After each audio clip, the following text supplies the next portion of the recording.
This buffet was in our dining room in Glasgow, Montana. My mother would store some of her fine china in this.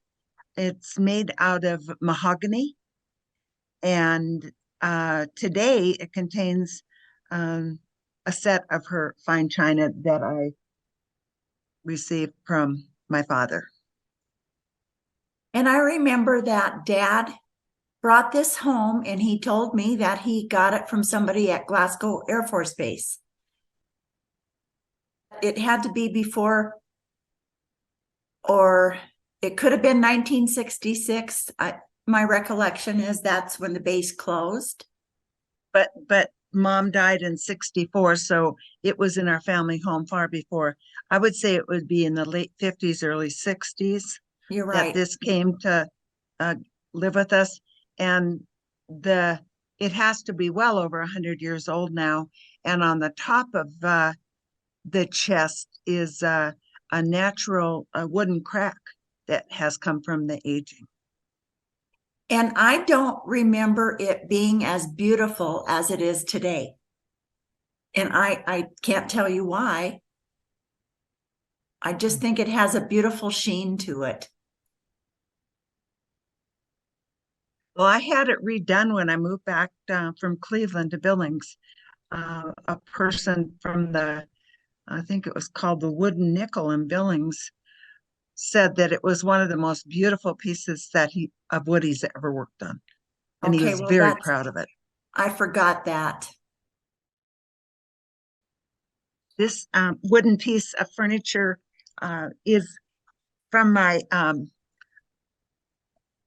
grandfather and Aunt Emma's homestead in Vandalia, Montana, and it has never been repainted. It started out as a yellow, and now it's just a faded yellow cream color. I retrieved this from the family home in Glasgow, Montana, and it now resides in my living room. And it probably was used to store jelly. Some people call it a shelf, others call it a pie shelf. And in my situation, it holds a lot of canned goods that I use in cooking. I have one that's very similar. And now that I know the history of it, I won't be selling it. It held all of my crafts. It's similar to this. I would say in rougher shape. It has nails sticking out of the side of it. You wouldn't want to back into it. But Mine has hooks on the side, Gretchen. oh, yeah. Well, mine has nails sticking out of it. And Ann Davy has the third one that is in the first home that they lived in Columbus. So, and I didn't know the history of this piece at all.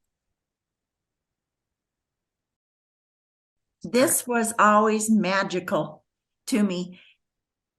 I used to spend hours, I think, looking at it. I love the angel hair. It was always on a mirror. And I just remember putting it up with Mother. I love the colors. I love everything about it. And now we each have about half of the original set. And the magic hasn't disappeared. And it hasn't disappeared for my sister's 6-year-old grandson, Hank.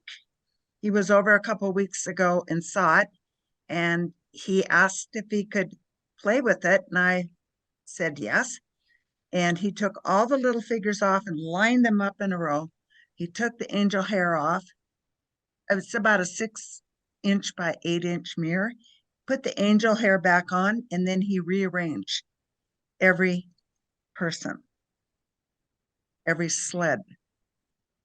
And I can remember being very fearful of the angel hair because Mom said it's made out of glass. It can cut you.